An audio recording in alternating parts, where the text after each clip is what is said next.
Hola a todos, ¿qué tal estáis? Bien.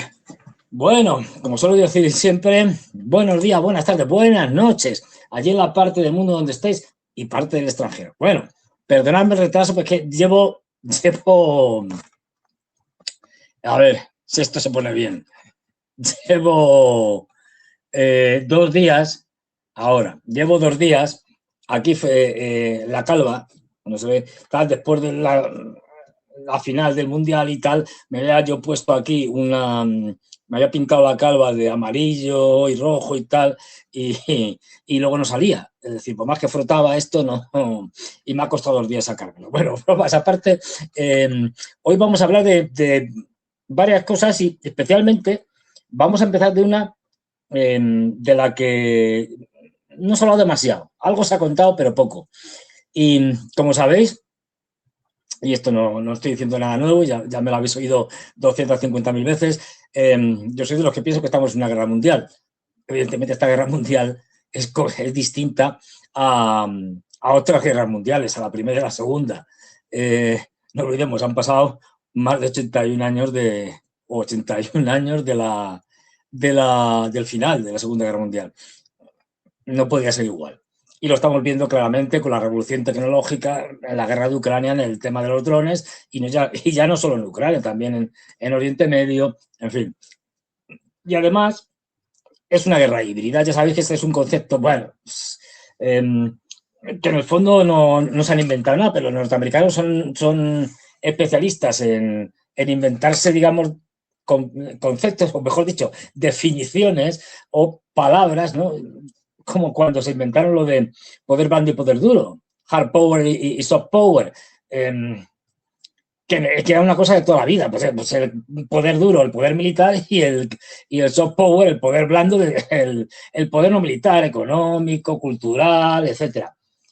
Nada nuevo bajo el sol, pero bueno, Joseph Nick es el que lo inventó el término, es decir, no el concepto. Pues bueno, pues tuvo la habilidad de poner esto y ya se hizo famoso. En eso son muy buenos. Bueno, pues esto de guerra híbrida, pues es una guerra en la que, evidentemente, debido a la ampliación de nuestras capacidades tecnológicas, lo que se hacía siempre, pues llega a más sitios y se hace de maneras distintas. Una guerra híbrida entra desde la guerra convencional, la de toda la vida, a la guerra económica, los aranceles, las sanciones, las sanciones secundarias a otros países que comercian con el país que tú estás sancionando. Por ejemplo, la guerra cultural, como culturalmente uno impone sus estándares, el wokismo, por ejemplo, para transformar la sociedad o las sociedades que te interesan, desde la guerra en el espacio, la guerra en el ciberespacio, la guerra, por ejemplo, utilizando la inmigración, como canalizando flujos migratorios para desestabilizar países. Hay un montón de maneras. Y, por supuesto, la de la propaganda y de la de bueno, que ahora se llama fake news, vaya por Dios, fake news, noticias falsas, pues eso forma parte de la propaganda de toda la vida. Pero bueno, es que me estoy hidratando, como podéis ver, porque hace calor. Y en ese concepto de guerra híbrida, hoy quiero empezar hablando de una guerra o una parte de la guerra que hay entre Estados Unidos contra China, que es menos visible, o sea, es también bastante visible, pero menos visible o menos espectacular que la guerra de los cañonazos, la convencional, la de pues, los bombardeos, tal, los tiros, pero que es clave y que además se está disputando a cara de perro. Y vamos a empezar con un mapa de la Pax como Pax Romana, pero ahora Pax Sílica, es decir, la Pax del Silicio, o algo así. Aquí tenemos el mapa. Bueno, ¿y esto qué es? Pues esto es una cosa que se han inventado los norteamericanos, en la que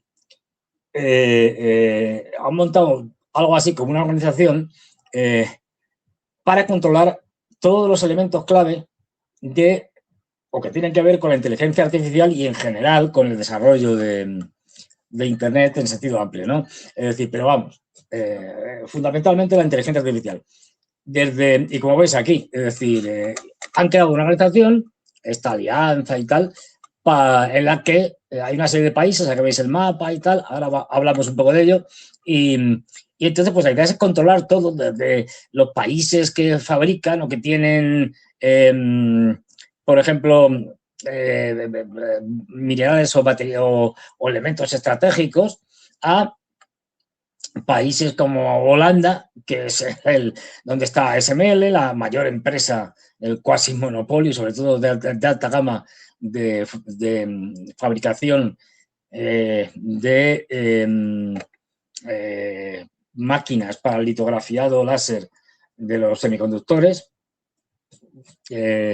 Solo ella puede hacerlos en el litografiado ultravioleta, alta gama y tal, desde 2 y 3 nanómetros, por ejemplo, pasando por la que fabrica, la gran fabricante de chips, como es Taiwán, ¿no? Pues ahí tienes TSMC, que tiene pues eso, junto con Samsung, tienen prácticamente, son un duopolio de los microchips. Bueno, Samsung en coreana, de Corea del Sur.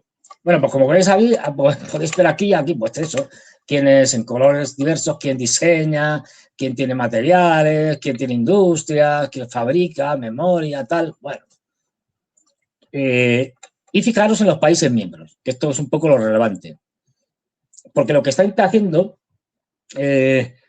con la Pax Sílica, los norteamericanos, es creando una organización, una estructura de poder para controlar la inteligencia artificial en todos los ámbitos y por lo tanto los miembros de esta alianza, digamos, pues estarían completamente subordinados a los estándares de inteligencia artificial y sometidos en última instancia a quien podría Estados Unidos el control que tendría Estados Unidos de toda la organización y por tanto de todos estos elementos de fabricación, producción, de software, de hardware, es decir, todo en función de el control y el monopolio por parte de Estados Unidos de la inteligencia artificial, imponiendo, como digo, su modelo de inteligencia artificial o sus modelos y sus estándares, ¿no?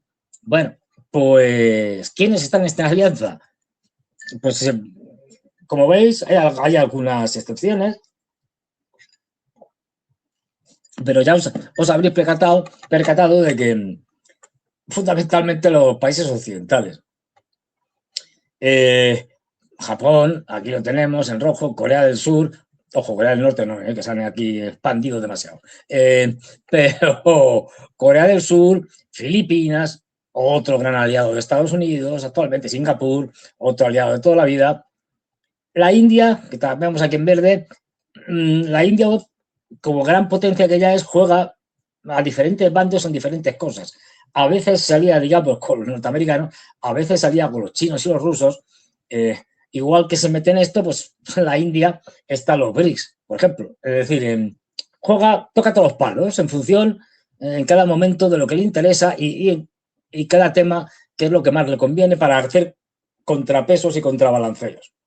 Esto sería el caso más destacado de alguien que juega de manera independiente, ¿no? Pero fijaros, en el caso de Europa, pues está claro, los vasallos europeos. Y aquí la gravedad del tema es que aquí hay países que a título individual han firmado el acuerdo de la Pax Sílica, como es el caso de Holanda, lo vemos aquí, como es el caso de, por ejemplo, Noruega, y luego todos los demás en azul, esto es tal, es que además de que países concretos de la Unión Europea también hayan firmado, como Alemania, por su cuenta, es que hace 2 semanas, una cosa así más o menos, aproximadamente, aprovechando los mundiales, si es que nos la cuelan todas aprovechando los mundiales, esto es una cosa, pues la Unión Europea, a la chita callando, se apuntó como Unión Europea, con lo cual todos sus Estados miembros están ya en ello, o están ya en ella, a la Paz Cívica. Bueno, pues esto es grave. ¿Por qué? Porque eso significa un sometimiento por parte de toda la Unión Europea a los designios de Estados Unidos, que es el que va a imponer y el que va a decidir todo lo que tiene que ver con la inteligencia artificial. También aquí, como veis, está Australia, están países del Golfo, como Emiratos Árabes Unidos, o como no, Israel. Es decir, en general, como vais viendo, Australia, Finlandia, estos son los que están a título individual, Grecia, es decir, aliados de Estados Unidos, salvo alguna excepción, ya digo, como la India, que va por libre. Bueno, y ahora voy a enseñaros una cosa distinta, pero que tiene mucha relación con esto. Y es esto que tenemos aquí. ¿Esto qué es? Pues la semana pasada se celebró en Shanghái, en China. Ahora tomar un traguito de agua porque hoy tengo la boca seca. Bueno, en China, esto lo veis, el Huayco. ¿Este de Huayco qué? Pues él se celebró. Bueno, primero se celebró un congreso en el cual, sobre inteligencia artificial, la Conferencia Mundial de Inteligencia Artificial, en la que hubo un discurso de Xi Jinping, etcétera, y se celebró la creación de la Organización Mundial de Cooperación en Inteligencia Artificial, en sus siglas en inglés, WICO, con W, ahí lo veis, arriba, WICO, con 29 países firmantes, empezando por los chinos, claro. ¿Y esto de qué va? Pues es, como decíamos antes, la guerra híbrida, que si tú quieres imponer tus modelos y tus grandes empresas de inteligencia artificial norteamericanas al mundo, los chinos han dicho hasta aquí hemos llegado. No, creamos nuestra propia organización que se contrapone a la vuestra. ¿Y quiénes están en la...? Bueno, aparte de dar China, pues dice, bueno, vamos a dar 5.000 becas para los países miembros, para que vengan a estudiar aquí los estudiantes el tema de inteligencia artificial. Bueno, vamos a hacer que esto sea un win-win, lo de siempre, un ganar-ganar.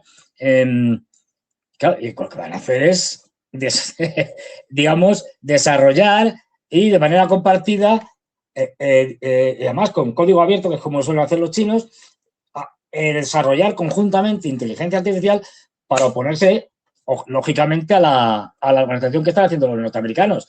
Y aquí podemos ver el mapa, el siguiente mapa, ahí lo vais a ver. Claro, ¿y quiénes son miembros de la WICO, de esta organización sobre la inteligencia artificial que han creado los chinos? Ya digo, la semana pasada.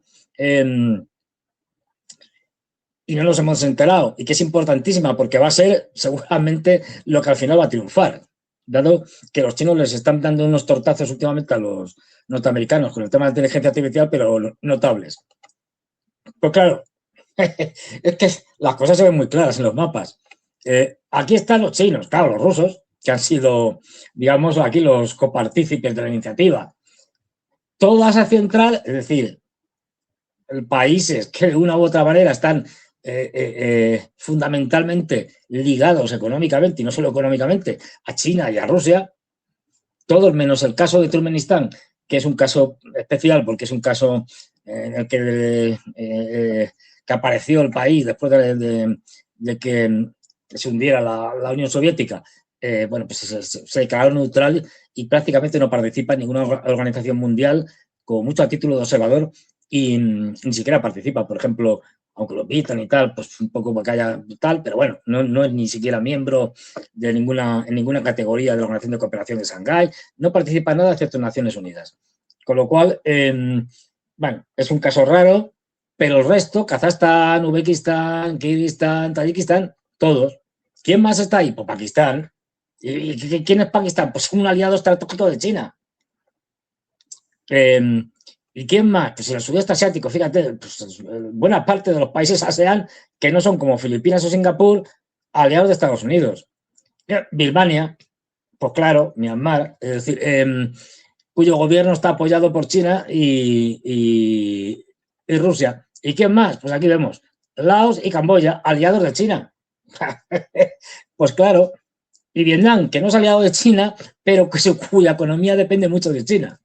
Por ejemplo, es un productor importante de tierras raras, pero el procesamiento de las tierras raras la tiene que hacer en China porque no tiene la capacidad. Luego depende, por ejemplo, de casi todo o de muchas cosas de China, aunque no se llevan bien, pero los negocios son los negocios.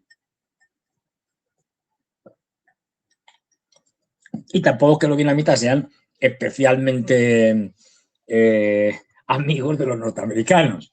Obviamente, países de la ASEAN, sobre todo Indonesia, como vemos aquí, Malasia, es decir, países que están muy relacionados, muy interrelacionados económicamente con China, y luego fíjate, están todos los BRICS menos la India, China y Rusia, que son parte de los BRICS, ¿y quién más está aquí? Pues Brasil y Sudáfrica. ¿Y quién más vemos por aquí? Pues, mira, Argelia, aliado histórico de la Unión Soviética, posteriormente de Rusia. Es decir, que si vamos viendo, hay alguno que no. Por ejemplo, es sorprendente que esté Kenia. Kenia es un aliado, digamos, histórico, primero fue colonia británica, británicos y de los norteamericanos. Pero bueno, en Mozambique, pues este sí. ¿Por qué? Porque es un país en la que hay muchos intereses y muchas capacidades mineras y petroleras. Entonces, bueno, más o menos te das cuenta de que, bueno, Serbia, aquí en Europa, el único puntito rojo, pues Serbia, claro. Serbia es un país que está ligado históricamente, culturalmente, también por religión, ortodoxos, a Rusia. Pues es que igual pasa con Bielorrusia. Bien, es decir, como estamos comentando, China, con buena parte o la inmensa mayoría de sus aliados, y con alguno que no lo es, pero bueno, igual que lo hemos visto en el caso de la PAC Silca de los norteamericanos, que era su organización para oponerse en una batalla feroz, que ya es una batalla feroz por el tema de la inteligencia artificial. Es decir, se están generando dos bloques, dos partes del mundo, con sus países miembros, que están desarrollando, digamos, modelos de inteligencia artificial, centros de datos, etcétera, que van a estar en competencia. Tal cual, competencia durísima, en la que todo vale. Y esto forma parte de las cosas que no se suelen contar y que son fundamentales, porque tanto que se habla de la inteligencia artificial, pero no nos cuentan esto, o lo cuentan poco. Que ya hay dos bloques, se están definiendo dos grandes bloques que se están enfrentando a cara de perro. Porque no olvidemos, y esto es fundamental también, el tema de los data centers. Vamos a ver, es que aquí vemos actualmente que los data centers, en un gráfico que hay por ahí, pues que ahí lo tenemos, que donde hay más data centers, diferencias en Estados Unidos, cosa bastante lógica. Luego pues tenemos aquí el Reino Unido, Alemania, Francia, China, que tiene 369, fíjate, Estados Unidos 4.423. Es verdad que habría que ver cuál es el tamaño de cada uno de ellos, pero bueno. Después la India, Canadá, Australia, Japón, Italia, Brasil y España. Porque esto es importante, porque la inteligencia artificial esto tiene que tener una capacidad de integración de datos y de computación brutal. Los famosos data centers no tienen nada que ver con simplemente manejar el Internet, digamos, de los correos electrónicos y de las redes sociales. No. o de la mensajería. Esto consume una cantidad de potencia de computación brutal. Hasta el punto de que ya se está hablando que solo en Estados Unidos, que para el 2030, es decir, a la vuelta de la esquina, el 12% de la energía eléctrica consumida en todos los Estados Unidos para todo, el 12% se va a hacer solo en centros de datos para la inteligencia artificial. El 12% es una barbaridad. Luego, hay otro problema. Es decir, el tema de la inteligencia artificial, vamos a verlo porque tiene muchos problemas. Es decir, tienes que utilizar agua para enfriar estos centros de datos. Y las cantidades de agua que se necesitan son verdaderamente monstruosas. Preferiblemente también en zonas frías. De ahí tanto interés. Y por eso el señor Peter Thiel se ha ido a vivir a Argentina. Que se sepa, el señor Peter Thiel no es muy aficionado al fútbol. Así que no ha sido por eso, sino porque, para desgracia de Argentina, se están haciendo, no solo él, sino también otras empresas, gracias al impresentable de Milei, pues están haciendo con el control de media Argentina, de la Patagonia, fundamentalmente por ahora. Pero el Milei les está vendiendo todo. Hasta el punto, que, y esto ya lo dicen los propios argentinos, la gente crítica, de que están viendo peligrar la existencia del Estado de Argentina. Porque no olvidemos que Peter Thiel es un pirado, el jefe de Palantir, el presidente y fundador de Palantir, es un pirado que quiere crear tecnoestados, es decir, estados tecnológicos basados en la inteligencia artificial, en los que desaparece la política, desaparece el capitalismo tal y como lo conocíamos, se pasa a un régimen de monopolios estrictos, nada de competencia, y creando una serie de ciudades-estado corporativas. A mí me recuerda un poco a lo de Blade Runner, pero bueno. Bueno, pues estas chifladuras también las está llevando a cabo allí. Además, también tiene energía, etcétera, con lo cual, pues la Patagonia es un sitio estupendo para llenarla de centros de datos que tienen muchos problemas ecológicos y de todo tipo. Ya digo, fundamentalmente el monstruoso consumo de agua, pero no es lo único, también el monstruoso consumo de electricidad, como acabo de señalar. Bueno, pues bien, vamos aquí al siguiente mapa. ¿Y qué es lo que vemos en el siguiente mapa? Ahí lo tenemos, el logo de Palantir, de esta siniestra empresa, la más siniestra de todas las empresas. Y aquí en el mapilla, que no me he dado cuenta, he cogido ahí una captura de pantalla mía, pero bueno, qué más da.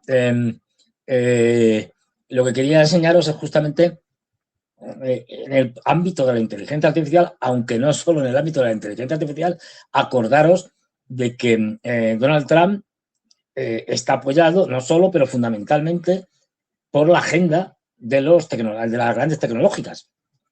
Y de hecho está gobernando para las grandes tecnológicas. Por eso nos dice, no, es que queremos que Canadá sea el estado número 51. Aquí lo vemos en azul. Es decir, la gran Norteamérica, el estado número 51. No, es que le vamos a comprar Groenlandia a los daneses y si no se la quitamos. Porque Groenlandia también es un sitio, entre otras muchas cosas, ideal para poner centros de datos. Esto que estamos viendo es el famoso delirio tecnofascista o de los tecnócratas, de los neorreaccionarios como Peter Thiel y Palantir para, bueno, de alguna manera, bien por compra, como ha sido históricamente por parte de los norteamericanos, como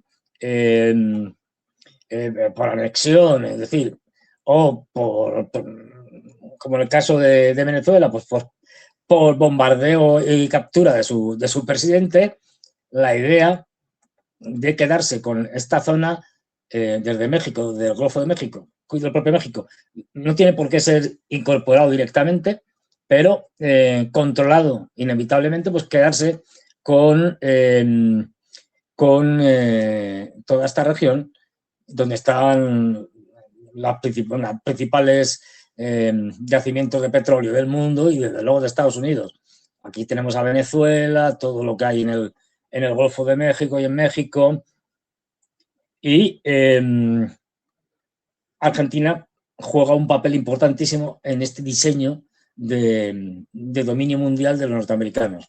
Ya hemos hablado alguna vez de que de lo que se trata por parte de los norteamericanos es de quedarse con todo el continente americano, desde Alaska hasta la Patagonia, y a partir de ahí hacerse con el control de las riquezas, de las fuentes de energía y los minerales estratégicos, pues eso, crear los centros de datos, en el caso de la inteligencia artificial, la tecnología necesaria para poder enfrentarse a China, utilizando sus vasallos en Europa o en Oriente Medio o en Asia Pacífico para fastidiar a los chinos, sacrificándolos como peones como les da la gana, y ya digo, preparándose para un choque definitivo contra los chinos. Veremos si le sale bien o mal, pero esto es un poco la idea. Y de ahí que para esta lucha entre la inteligencia artificial liderada por Estados Unidos y la liderada por los chinos, necesitan hacerse con el control de todo el continente americano.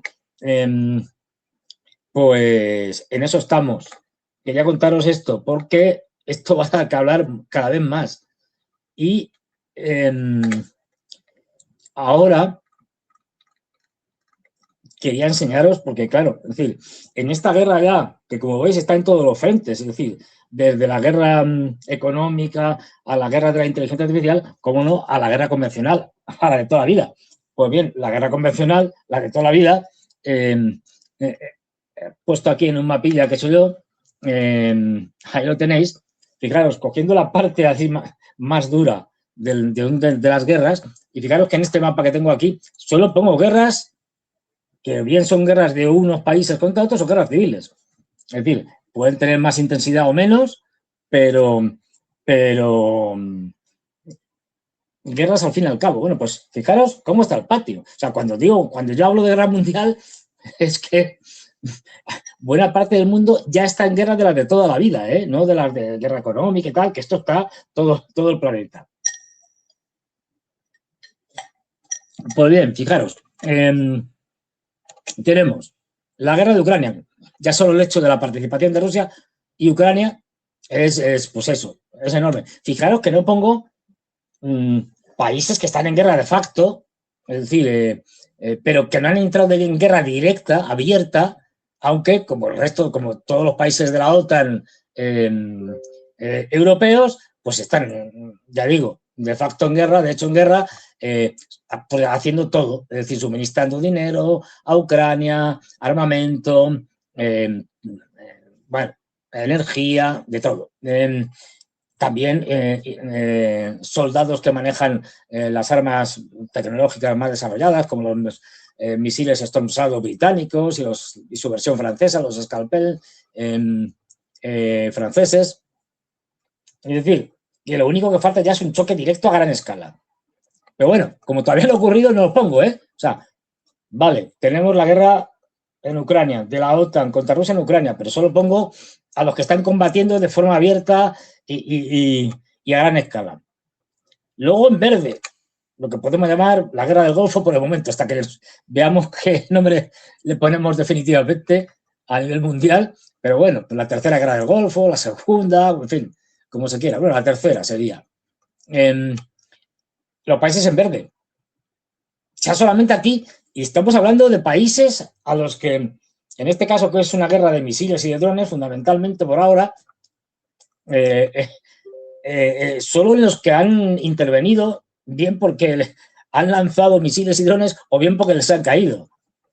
Bueno, pues tenemos, por supuesto, Israel, Líbano, ahí sí que ha habido enfrentamientos terrestres, pero bueno, Irak, Irán, Arabia Saudí, las pequeñas monarquías del Golfo, Kuwait, Bahrein, Qatar, Emiratos Árabes, Omán, que también le ha caído alguna, Yemen, que es clave con los Houthis.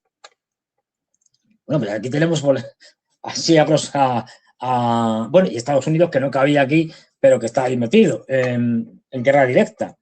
Bueno, pues sin amarillo son otras guerras. Desde la guerra entre Afganistán y Pakistán, de la que no se habla, pero que puede tener unas consecuencias tremendas. que es una guerra fronteriza, intermitente, que desde el año pasado se viene arrastrando y que puede desestabilizar pues toda esa central, las relaciones con la India, porque claro, los indios apoyan a los afganos simplemente por fastidiar a los pakistaníes.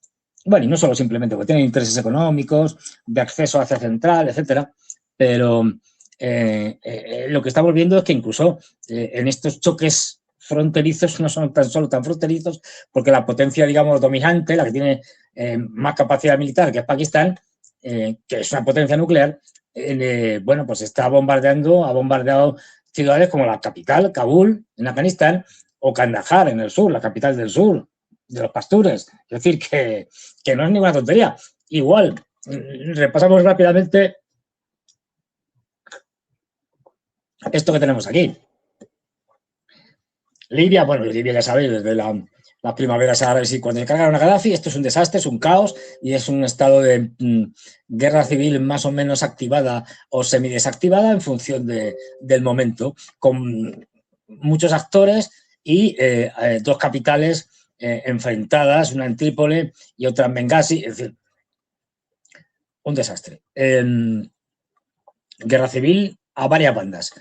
Aquí también, en Mali, guerra civil abierta, con los rusos apoyando al ejército de Mali y los franceses, norteamericanos y ucranianos, hay ucranianos luchando del lado de Mali, luchando del lado de los insurgentes en Mali, de los yihadistas y de los tuareg, con el tema del manejo de drones. Bueno, pues esto es una guerra civil abierta. Se está luchando ahora. O sea, no estamos hablando de... en una situación parecida, sin tanta intensidad, nos encontramos con Burkina Faso y Níger. Sudán, una guerra civil abierta descarada, con posibilidades de que se extienda. De que se extienda a Etiopía y a Eritrea. Pero bueno, la República Centroafricana, que tiene un conflicto civil de hace mucho tiempo. El caso de la República del Congo... una zona de guerra civil que entre con potencias como Uganda, Ruanda y tal, que apoyan a una de las partes en la zona de los Grandes Lagos. Bien, pero es que tenemos también, bueno, el gran estado fallido por excelencia, Somalia, con el tema de que ya hablamos alguna vez de Somalilandia, etcétera. En Mozambique, en el norte de Mozambique, hay una guerra entre yihadistas y el gobierno de Mozambique, fundamentalmente por el control del petróleo que tiene Mozambique, y por supuesto en Siria, donde hay una guerra civil, donde este fin de semana en Alepo andaban a tortas. Esto así, solo sitios en los que se están pegando tiros y bombazos, en mayor o menor escala, para que nos hagamos una idea de cómo está la situación en el mundo. Pues bien, quería poner esto simplemente para que a veces visualizando el desastre es como mejor se entienden las cosas, ¿no? Bueno, pues vamos al siguiente. Al siguiente, que vamos al señor Merz diciendo tonterías. Das 5. Jahr in Folge einen Krieg in der Ukraine. Wir haben eine schwierige Lage mit den Vereinigten Staaten von Amerika. Wir sehen, dass die Vereinigten Staaten unter der Führung von Donald Trump nicht mehr in dem Umfang zur NATO stehen, wie sie das Jahrzehnte vorher getan haben. Wir sehen eine völlig andere Herausforderung durch die Volksrepublik China, die auf uns zukommt, anhaltende Energiekrise durch fehlendes russisches Gas. Es un genio. Merz es un genio. Que nos dice Merz, de verdad, que está la situación complicada con los norteamericanos, claro, Estados Unidos, nada, que los chinos, porque hay que meterlos aquí con calzador, da igual, son muy malos y perversos, con lo que, bueno, pues también están por destruir la Unión Europea y tal, estas cosas que ya ves tú, nada más lejos de la intención de los chinos, todo lo contrario, el desafío que presenta China, como dice Merz, y luego ya, este es el colmo entre la estupidez y la hipocresía y el cinismo, es decir, una cosa ahí, dice no y tal, pero como si fuera un fenómeno meteorológico, un terremoto, una cosa de la naturaleza, ¿no? Y dice no, y claro, es que además tenemos el problema de que ya no tenemos gas ruso. ¿Qué me dice usted, señor Merz? Ha tardado 5 años en darse cuenta. Es decir, por Dios, este hombre es un lince. ¿Y por qué no dice usted, ya que lo menciona, por qué se han quedado ustedes sin el gas ruso? Porque los rusos no tienen inconveniente en meterles a ustedes el gas, aunque estuviera la guerra de Ucrania. ¿Quién reventó el Nord Stream 1 y el Nord Stream 2, señor Merz? Esa es una cosa alucinante, lo de los europeos. Es que ya digo, decir, oiga, no, y que tenemos problemas de gas. Ya digo, como si fuera una cosa, un fenómeno natural, ¿no? Ha habido un terremoto y ha afectado esto, era algo que no se podía prever. Era algo que si poníamos sanciones a los rusos y nos negábamos nosotros, los europeos, a comprar gas a los rusos, pues íbamos a tener problemas con el gas, íbamos a tener escasez de gas. Oye, de verdad, este hombre es que para que le den el premio Nobel. El de la paz no, que le toca a Trump este año, ya este sí. El premio Nobel de la estupidez. Porque, claro, y te lo dicen así, con toda la cara dura. ¿Quién ha creado el problema del gas en Europa? Ustedes, su antecesor, Scholz, los alemanes, no solo, con la inestimable ayuda de los franceses, de los italianos, de los españoles, de los polacos, de los bálticos, etcétera, etcétera, etcétera. ¿Pero qué me están ustedes contando? Y me dicen, no, es que claro, el mundo está muy complicado, está muy difícil, y fíjense ustedes, es que Donald Trump, que es un tipo que va por libre y no puede ser, pasa de nosotros, y luego los chinos ahí que están al acecho, y luego, claro, como no tenemos gas, claro, y encima, como son ustedes una banda de inútiles, y además yo creo que son hasta gafes, pues eso, los suministros que venían del Golfo Pérsico, especialmente en el tema del gas de Qatar, pues se acabó. Porque sí, Qatar no va a poder producir gas, aunque se acabara la guerra ahora mismo, que no es el caso, hasta dentro de 5 años. Así que a pasar frío. Este invierno. En fin, es que de verdad es para matarlos a esta gente. Metafóricamente hablando, que luego viene el alcoholismo. A ver, es una expresión coloquial y tal, en fin, que el alcoholismo se entere. Bien, y claro, es que de verdad, la gestión de esta gente, o sea, no se puede ser más incompetentes. Fijaros, complementariamente a las tonterías a las que nos cuenta el señor Merz, que fíjese usted, ya no, estamos medio enemistados con Trump. Con los chinos no queremos ni verlos. Y los rusos, ¿qué vamos a decir? Es la política encaminada directamente al suicidio, que es lo que estamos haciendo en Europa. Al suicidio, pero inevitable. Vamos, es que vamos a enemistarnos con todas las grandes potencias del mundo al mismo tiempo. Venga. En realidad, con los norteamericanos que estén enemistados. Simplemente es que Trump los maltrata más, pero poco más. Bueno, claro, y es que no solo al señor Merz, que de esto parece que no se ha dado cuenta todavía. De lo del gas sí, ha tardado 5 años, pero ya se ha enterado de que tenemos problemas de gas en Europa. Y que no tenemos más problemas porque nos hacemos trampas a nosotros mismos y el gas ruso lo compramos a través de la India o de China, por ejemplo. Eso sí, a precios más caros, por supuesto. O, y esto es importante, y aquí tenemos la noticia, o como productos derivados del petróleo o del gas, en este caso del petróleo, que lo puedes comprar como petróleo crudo, es decir, o lo puedes comprar los productos, es decir, la gasolina, la nafta, el gasoil, el diésel.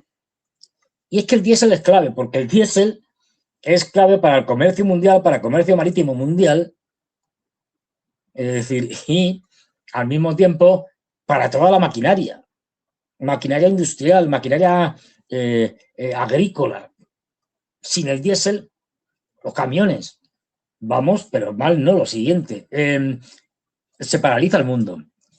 Claro, después de la caída de los norteamericanos en el Golfo Pérsico, con el cierre del Estrecho de Hormuz, pues, y al mismo tiempo atacando, digamos, empujando a sus peones ucranianos para que machaquen las infraestructuras petrolíferas y especialmente las refinerías rusas. Claro, ha llegado los rusos, ha dicho, pues mire usted, como aquí la noticia, esto lo dice Axios, la fuente. Dicen, no, pues mire usted, como nos están atacando las refinerías, pues vale, llegan los rusos y han dicho, no, pues vamos a cortar la exportación de diésel. Primero nosotros y luego ya el resto del mundo, pues ya veremos. Es decir, que nos vamos a quedar sin diésel en Europa. ¿Por qué? Porque aparte que se van a disparar. Ya tenemos problemas de diésel en el mundo, porque no es cada bidón, como vemos aquí, este bidón ruso, la foto está muy bien, la geopolítica del bidón ruso, pero bueno, claro, cada bidón, cada barril, mejor dicho, de petróleo, pues produce, en función del tipo de petróleo que es, diferentes cantidades de productos refinados. Puede producir más de gasolina, más de diésel, etcétera. Bueno, pues ¿qué es lo que pasa? Pues que ahora mismo el petróleo del que se saca mayor cantidad de diésel en las refinerías, porque además todas las refinerías no son aptas para refinar cualquier tipo de petróleo, sino que están diseñadas para refinar tipos de petróleo concretos. Pues bueno, ¿qué pasa? Que como esto lo han dicho, pues ahora resulta que los precios del diésel en Estados Unidos se están disparando. Porque claro, uno de los principales exportadores mundiales de diésel del mundo, de petróleo en general, pero de diésel en particular, como producto refinado del petróleo, que es Rusia, pues ha dicho, pues hasta aquí hemos llegado porque es que necesitamos el diésel para nosotros mismos, pues está dejando sin diésel a Estados Unidos y a medio mundo. Bueno, superando el diésel en Estados Unidos los $5 por galón. Qué manía tienen con medir con el sistema imperial medieval. Es decir, y no utilizar el sistema métrico decimal, de verdad, es una cosa. Pero bueno, con lo cual tenemos que uno de los grandes productores de diésel mundial, gracias a la planificación estratégica de Trump y compañía, bueno, a ver, lo de Rusia viene de la época de Biden. Atacando a Rusia al mismo tiempo y cargándose el estrecho de Hormuz, pues está dejando al mundo seco de diésel. Vamos a ver qué hacemos. Porque la que se nos viene encima, no olvidemos que estas dos guerras no han parado, Y en concreto la guerra del Golfo se está incrementando, va a más, no a menos. Ahora hablaremos de esto. Pues bueno, esta es una de las consecuencias de las grandes ideas de estos estrategas extraordinarios que son los norteamericanos a la hora de montar sus guerras, ¿no? Que al final tienen el efecto boomerang. No digamos ya, como hemos hablado de los europeos, que el efecto boomerang es elevado a la n potencia. Claro, es que la que estamos liando, y esto es importante, porque la crisis mundial que se nos viene encima es tremenda. Ahora mismo se está paliando con parches, pero esos parches son temporales, no pueden ser definitivos. O sea, no puedes estar sacando las reservas que tienes de petróleo, etcétera, o de productos derivados del petróleo a nivel mundial. No puedes estar liberándolas porque son limitadas. Llega un momento que acabarás con ellas. Y por lo tanto no vas a poder contener la demanda del petróleo, por ejemplo, y los precios eternamente, porque llega un momento que no lo hay. Y incluso, y aquí enseñamos un pequeño gráfico que es muy revelador, incluso aunque los chinos están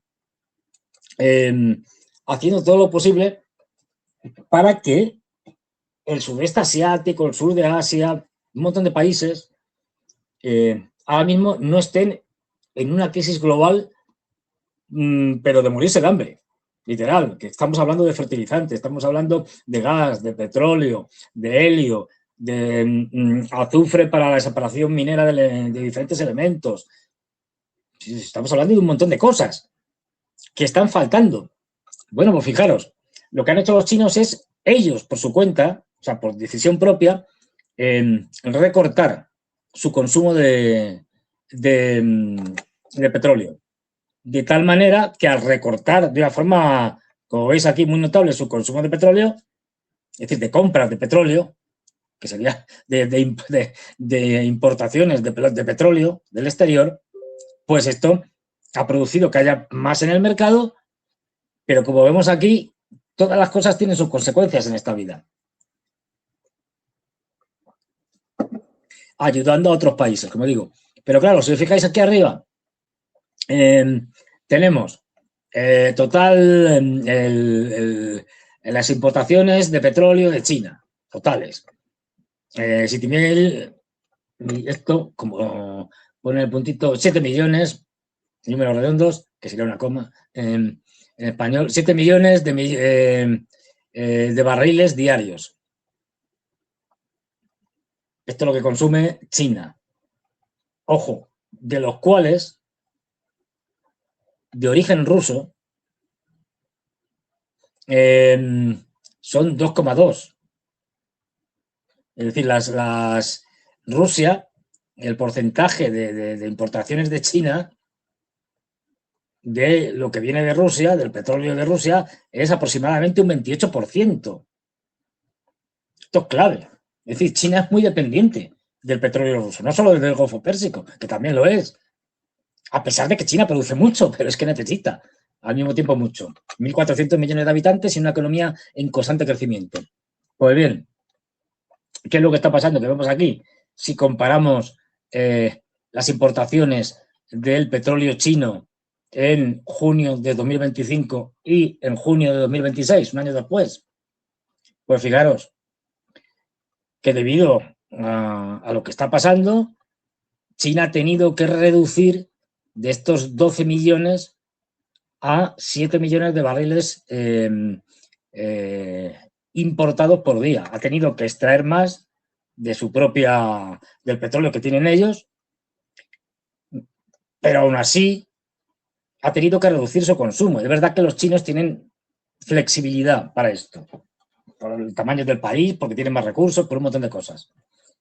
Pero estamos hablando casi la mitad. Un poquito menos, 7 y 7 serían 14, pero bueno, 6 y 6, 12. Y, sin embargo, permanece más o menos estable lo que antes compraban en 2025 a los rusos y lo que le compran ahora. 2.004.2 2.002 barriles por día. Claro, como han bajado el consumo, de lo que importan los chinos, ahora el porcentaje de lo que viene de Rusia es mayor, porque el porcentaje de lo que viene del Golfo Pérsico, que es básicamente lo que ya no llega, es enorme. Se hace más dependiente de Rusia. Cuando estos estrategas de salón, que los grandes medios de comunicación occidentales y tal, nos van contando esto de que no, porque es que los chinos y los rusos son algo que no le importa a China, algo secundario. Pues sí, les dan petróleo y tal. No, mira, no es que les den petróleo, es que debido a las circunstancias económicas actuales de crisis brutal energética, fundamentalmente de petróleo y gas, los chinos tienen que reducir y se hacen más dependientes de las exportaciones, que son más o menos las mismas que el año pasado, de las exportaciones de los rusos. Luego, ojo, aquí hay una relación bilateral de mutuo beneficio clara, pero fijaros, menos 41,3. Y esto es en buena medida voluntario. Hay una parte que no, pero para que veamos cómo la crisis del Golfo está afectando incluso a países tan brutalmente poderosos como China en todos los ámbitos. Bueno, pues esto es lo que hay. Es decir, y seguimos ampliando la crisis. El señor Trump sigue impulsando la guerra en Ucrania y directamente combatiendo cada vez más en el Golfo Pérsico. Bueno, pues ya sabemos lo que nos espera, es decir, un invierno muy frío, pero que muy frío aquí, por lo menos en Europa, y que un invierno, desde luego, pues con gravísimas situaciones que nos va a llevar incluso a, como decía von der Leyen, a racionamientos, tal cual, como lo vimos. Y ahora nos pasamos ya directamente a la guerra de Ucrania. Os voy a enseñar una cosa, un vídeo ahí que está bastante bien, pero a ver. Ahora lo explico.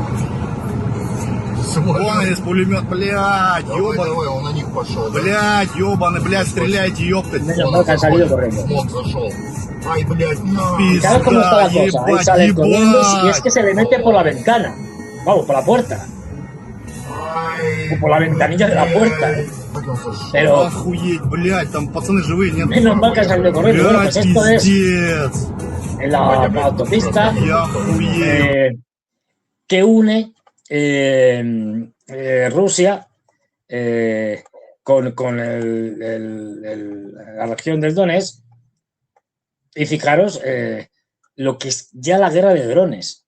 ¿Hasta qué punto esto está afectando? Es decir, hasta el punto de que lo más útil que estamos viendo ahora, que es esto, es decir, para combatir los ataques de los drones ucranianos, y no solo de los ucranianos, los rusos también están atacando y fuertemente la logística de los ucranianos. Pero bueno, para poder, en este caso este es un Hornet norteamericano, para que veáis hasta qué punto ya los ucranianos dependen de todos los armamentos, depende de lo que les suministran los occidentales. Sin eso tendrían que hacer la guerra con piedras.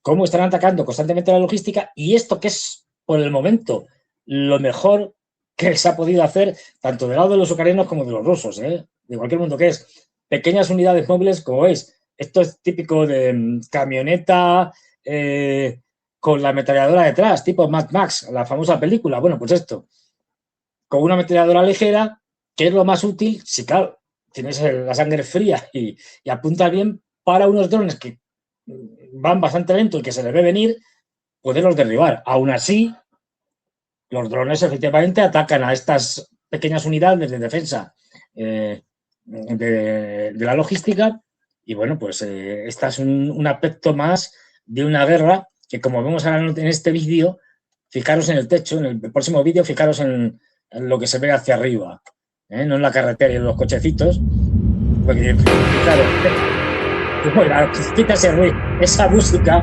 que es horrible. Eso sí. Bueno, pues ¿qué vemos aquí? Aquí, esto en concreto, este es en Zaporilla. Zaporilla está siendo machacada todos los días. La ciudad de Zaporilla, la capital de la región homónima. Pues fijaros que esto que se ve aquí verde son las famosas telas de pescadores que se ponen en los, por ejemplo, los tanques, un montón de cosas. Bueno, pues en las carreteras que hemos visto, pero ya incluso en grandes ciudades, las principales avenidas las tienen que cubrir con esto. Fijaros que está completamente cubierto. Y aquí estamos viendo 2 carriles a cada lado. Bueno, pues han tenido que montarse aquí este sistema, poniendo en el medio cosas para sostener las redes y estas redes verdes para protegerse del ataque de los drones. Hasta tal punto ya la guerra de drones está alcanzando unos niveles sin precedentes y nunca vistos.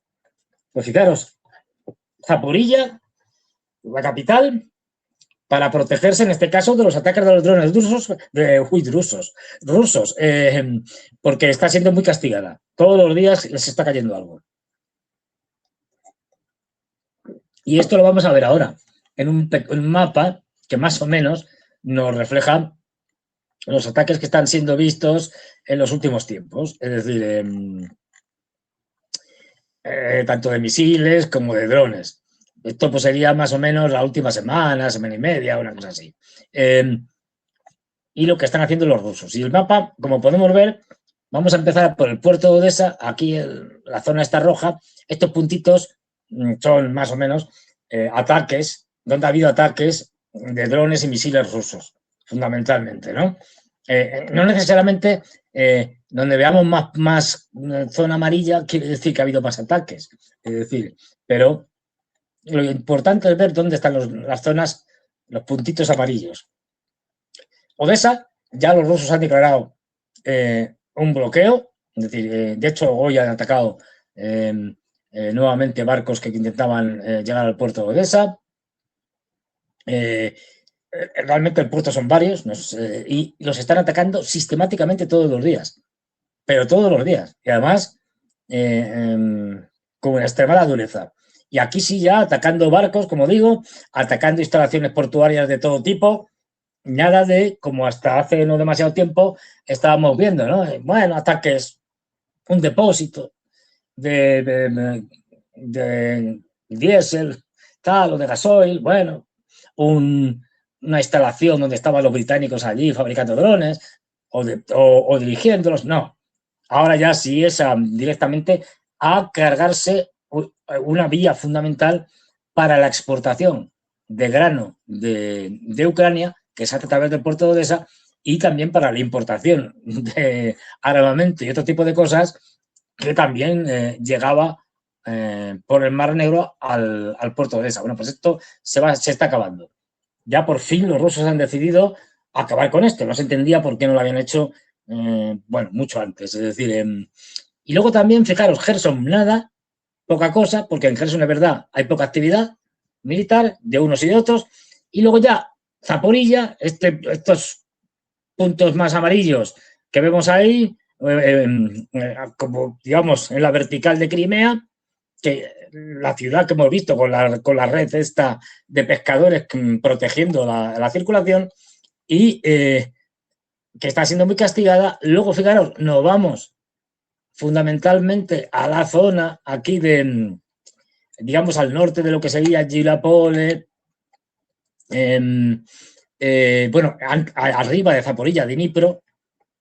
Luego estamos viendo que también estamos hablando de, ojo, de ataques de drones, de drones invisibles de largo alcance. No estamos hablando de los drones de corto alcance, de los de 15 a 20 kilómetros, no. Estamos hablando de lo que es ataques en profundidades importantes. Por supuesto, Kiev, aunque esté aquí en rojo, está siendo muy atacado. Y luego estamos viendo que zonas como en Donetsk, como en torno a Sloviansk y Kramatorsk, también está siendo muy machacado. Pavlograd, un nudo logístico muy machacado. Toda la zona de Kharkov. Esto ya nos está diciendo si esto es lo que más están golpeando. Bueno, en rojo es más misiles, y en amarillo es más son drones, como podéis ver. Bueno, pues Kiev está todo rojo, porque aquí sobre todo caen misiles. En otros sitios como Kharkov, que están cerca de la frontera, no hace falta un misil, lo puedes saturar con drones que son más baratos y que están al lado. Es decir, bueno, pues todo esto está siendo machacado porque, entre otras cosas, están rompiendo la logística desde Sumy a Kharkov y desde Kharkov a Izum. Toda esta línea se la están cargando. Igual que están bombardeando la zona de Kupiansk, tal, arriba, menos, y sobre todo aquí, lo que es el gran desafío es Sloviansk y Kramatorsk, que como están cerca del frente, de hecho los rusos están aproximadamente de Kramatorsk a unos 5 kilómetros y pico, una cosa así, 5 o 6 kilómetros. Sus avanzadillas de Kramatorsk pues están siendo vapuleadas duramente. Se nos viene un mes de agosto incendiario, porque los rusos están pisando el acelerador, no como otros años. Aquí nos lo muestra, mira, aquí nos lo muestra estupendamente Santiago. Aquí lo podéis ver. Kramatorsk está haciendo ahí las dos grandes núcleos, Sloviansk y Kramatorsk, que como sabéis es las dos grandes ciudades importantes que quedan ya por conquistar en Donetsk. El resto ya serían pueblos, aldeas, microciudades. Y esto lo están machacando duramente, porque es objetivo prioritario. Es decir, por mandato constitucional, Putin tiene que recuperar Lugansk, prácticamente tienen el 99%, queda alguna aldeilla y tal, pero bueno, esto no tiene mayor importancia. Tiene que recuperar Donetsk, donde quedará un 25%, una cosa así, más o menos, y tiene que recuperar Zaporilla y Gerson enteras. Esto por mandato constitucional, no le queda otra. Y además, ya por fin se han decidido a machacar ya no solo toda la industria, digamos, energética, eléctrica y tal, sino fundamentalmente la logística con toda la red de gasolineras que en esta zona del sur, las zonas de combate, está siendo, vamos, no hay día que no revienten 3 o 4 gasolineras mínimo, con lo cual la logística que se hace en camiones o en o en maquinaria diésel, es decir, con máquinas diésel, pues está siendo cada vez más difícil como digo, para los ucranianos. Por eso digo, cuando digáis esto y tal, que los ucranianos van ganando, no, para nada. Los ucranianos lo que han conseguido es que gracias a la fabricación de drones en Europa han incrementado de manera importante, muy importante, la capacidad que tienen para lanzar drones desde Ucrania, ensamblados en Ucrania, pero producidos en Europa. Es otra de las cosas que están haciendo. Por ejemplo, cuando oigáis que no han bombardeado la oficina postal de tal ciudad, los rusos. ¿Y por qué bombardean cartas? No bombardean cartas, ni envíos de Amazon. No, es que se están utilizando las oficinas postales, que son muy grandes, o sea, los grandes centros a donde llegan todas las cartas y tal, pues se están utilizando en las grandes ciudades para almacenamiento y ensamblaje de drones. Por eso las están machacando. Bueno, pues esto cómo está la cosa. Es decir, los rusos apretando el acelerador en Ucrania. Y nos vamos ahora a Oriente Medio, que quiero enseñaros algo. Unos camiones que van a pasar. Y dices, ¿esto qué es? Yo también lo pensaba. Cuando yo vi esto, ¿esto qué es? Mira, miradlo. من أفضل المولدات في العالم كتربلر ناشرينها بالمناطق السكنية طوارئ احتياط الله يعز الكويت الحمد لله يا رب الحمد لله على النعمة. Bueno, yo que sabéis, tengo una capacidad de traducir árabe muy fluida. No, a ver, esto es Kuwait. Y esto que estamos viendo, estos camiones, son generadores eléctricos portátiles.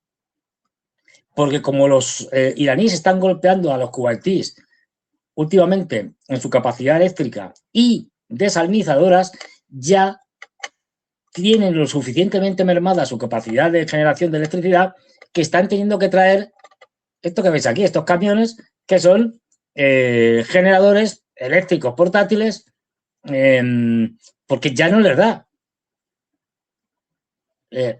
Para sobre todo suministrar electricidad a determinadas zonas residenciales, etcétera, porque evidentemente se prioriza. Es decir, cuando tienes poca electricidad, pues lo llevas a los centros más importantes, a los centros militares, tal, a los centros fundamentales para el funcionamiento del Estado y la gente que se apañe como pueda, tal cual. Entonces, están teniendo ya que traer esto.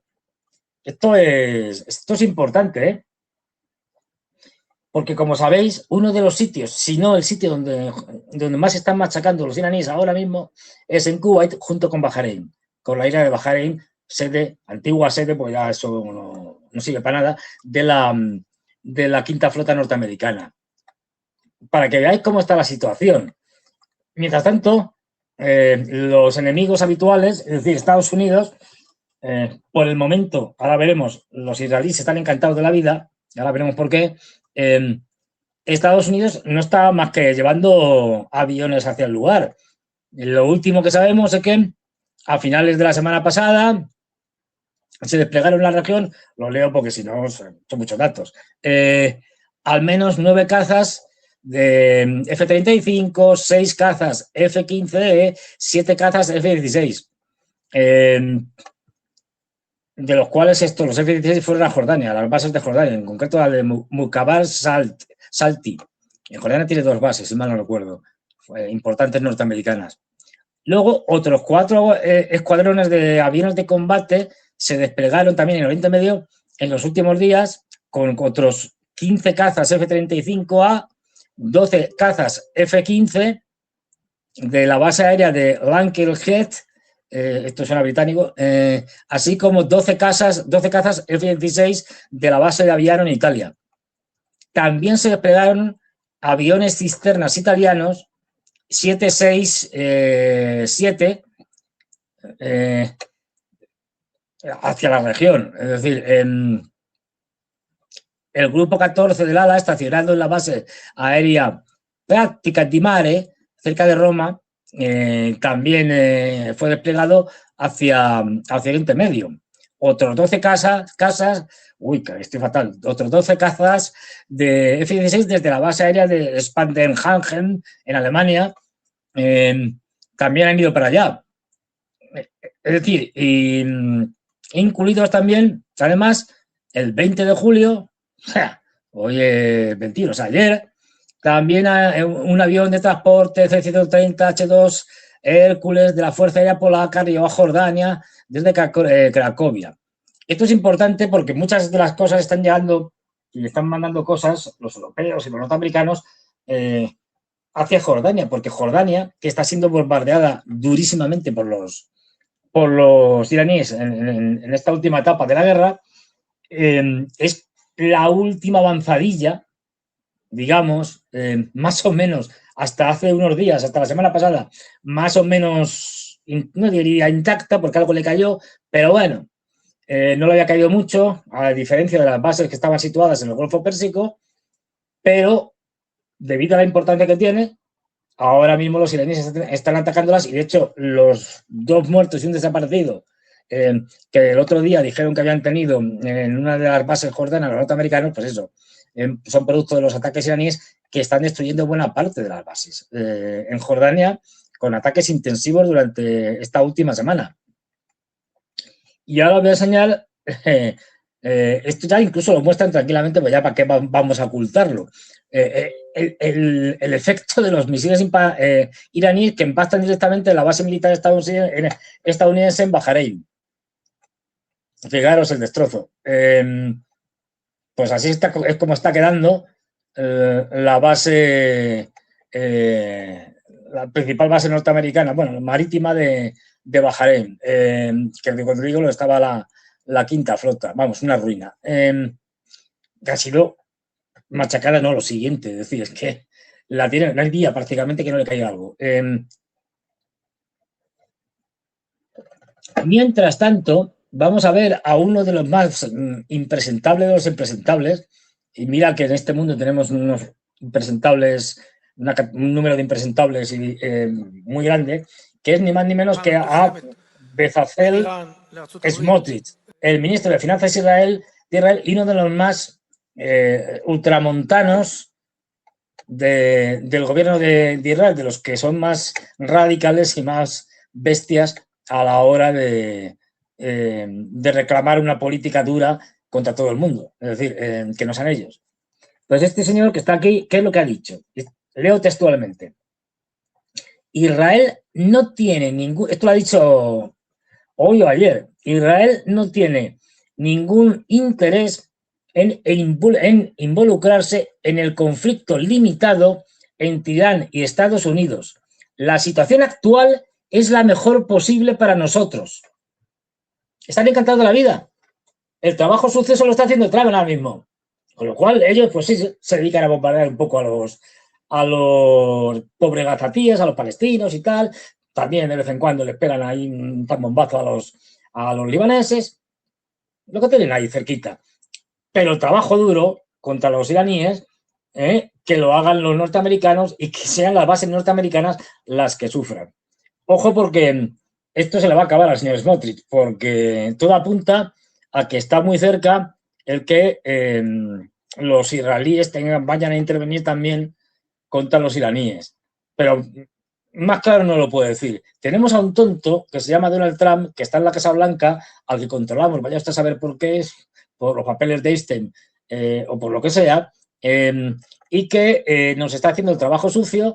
Ahora mismo está atacando a los iraníes, las tortas se las llevan las bases norteamericanas iraní en toda la región. Nosotros estamos aquí estupendamente viendo los toros desde la barrera. Bueno, pues esto se le va a acabar al señor Smotrich. Pero lo que estamos viendo ahora es eso, es un incremento cada vez mayor con más que sospechas, ya veremos, de que el siguiente paso de Trump, ya sabemos que Trump utiliza un sistema que es el de, y lo hemos visto desde que ya a finales de marzo se da cuenta de que esto es imposible de ganar ni de nada, y empieza con el tema de las primero amenazas y luego a partir de la amenaza del ultimátum, tregua, otra tregua más grande, negociaciones, al final el acuerdo del memorándum de entendimiento de Islamabad y tal, luego implementación en la cual los americanos no cumplieron nada. prácticamente, o sea, excepto el retirar, digamos, el bloqueo, que es tampoco, el resto no ha cumplido nada, todo lo contrario, lo han incumplido, y ahora estamos en fase de nueva escalada por parte de los norteamericanos, respondida duramente por los iraníes.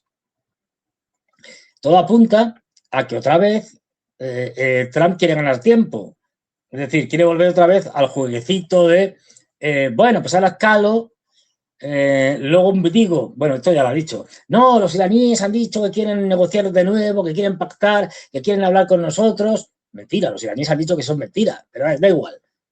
La verdad nunca ha sido un problema para Trump. Bueno, con lo cual todo esto es una estrategia, ¿para qué? Para ganar tiempo y llegar a las elecciones, primero iraníes, que son en octubre, y luego las más importantes para él, que son las, bueno, en fin, no sé yo, las de medio término en el Congreso en noviembre. Hasta ahí, debido a las limitaciones que tiene, de todo, es decir, cada vez tiene más limitaciones fundamentalmente de munición, de medios. Bueno, pues debido a eso, tiene que estar haciendo esto. Escalo durante unas semanas, escalada limitada. Los ataques que están haciendo los norteamericanos se están única y exclusivamente centrando, básicamente, en las zonas costeras de Irán. No están bombardeando nada en el interior. Están bombardeando la logística, es decir, sobre todo al puerto de Bandar Abbas, puerto fundamental en el estrecho de Hormuz, y están bombardeando el estrecho de Hormuz y aledaños, ya digo, fundamentalmente. Todo apunta, pero esto hay que ponerle comillas porque ya digo, esto forma parte de la estrategia de Trump. Pero bueno, Trump está amenazando otra vez con operaciones terrestres. Esto podría ser un ablandamiento del terreno para una operación terrestre. Es una locura como una catedral, por muy limitada que sea. Puede ser una operación propagandística, pero es que aún así le va a salir penosamente. Es decir, poner tropas terrestres en la isla de Qesem, en Bandar Abbas, en lo que es el estrecho de Hormuz, aunque se limita a eso, es un desastre. Primero necesitas una cantidad de tropas tremendas. Y luego el problema que tiene este tipo de operaciones es que incluso aunque puedas controlar el objetivo que te has propuesto, en este caso, pues las islas del estrecho de Hormuz y Bandar Abbas, el problema que tienes es que a partir de ahí los iraníes te van a machacar la logística, te van a machacar las posiciones que has tomado dentro de Irán con misiles y drones permanentemente lanzados desde cualquier parte de Irán.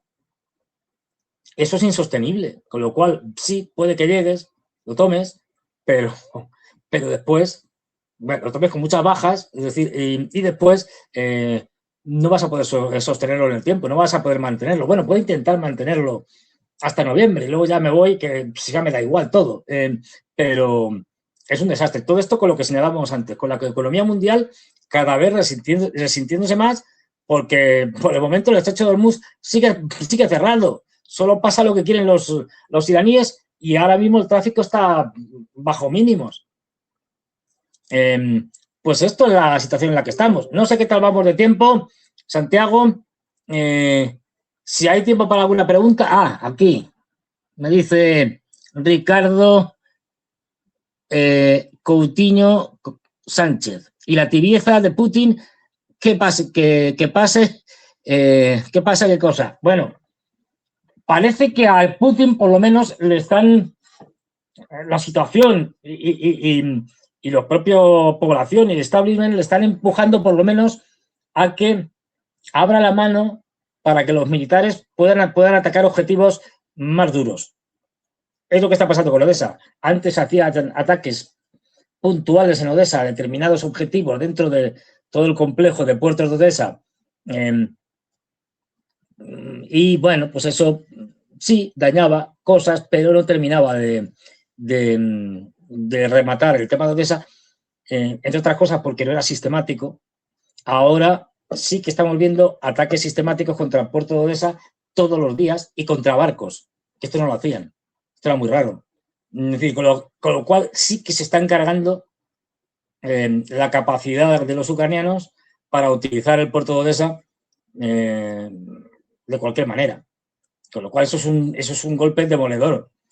sí se está viendo también que se están incrementando ataques con drones, con misiles sobre Kiev, etcétera, y sobre otras partes. Y parece que al menos les han dado permiso a los militares para ser un poco más duros.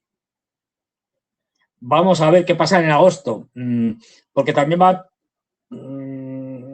a tener mucha influencia las elecciones parlamentarias que hay en Rusia ahora en septiembre. Entonces tienen que llegar los rusos, digamos, en una posición dura para sus propias elecciones, porque otras cosas, el partido de Putin, Rusia Unida, pues puede no perder la mayoría, eso yo creo que no va a pasar, pero sí que puede haber un importante crecimiento, por ejemplo, del Partido Comunista, que desde el punto de vista de la política con respecto a Ucrania es más duro que Putin. Bueno, más duro que Putin es casi todo el mundo, pero sí, efectivamente. A ver, ¿qué hay más por aquí? ¿Cómo vamos? Vamos que, bueno, lo último. Así que, 3 cosas. Ya sabéis, el canal de Guerras y Geopolítica, fundamental para estar bien informado en cualquier momento. Te metes en el móvil, en el ordenador de tu casa, donde sea, tal, y sabes qué está pasando en el mundo. Pum, pum, Guerras y Geopolítica, en Telegram. Esto, ya está. En el metro. 2 estaciones y te has enterado. Fundamental. Y luego, no olvidéis, likes, muchísimos likes. Clave, el algoritmo nos persigue. Esto es importantísimo. Y luego, finalmente, compartir, ya sabéis, con amigos, fundamentalmente, como digo yo, con enemigos, pues estos se enfadan y la lían. Y también escribir cosas, ¿no? Este calvo y tal, no sé qué pesado y estas cosas. Porque esto también nos ayuda. Todo lo que sea actividad nos viene bien.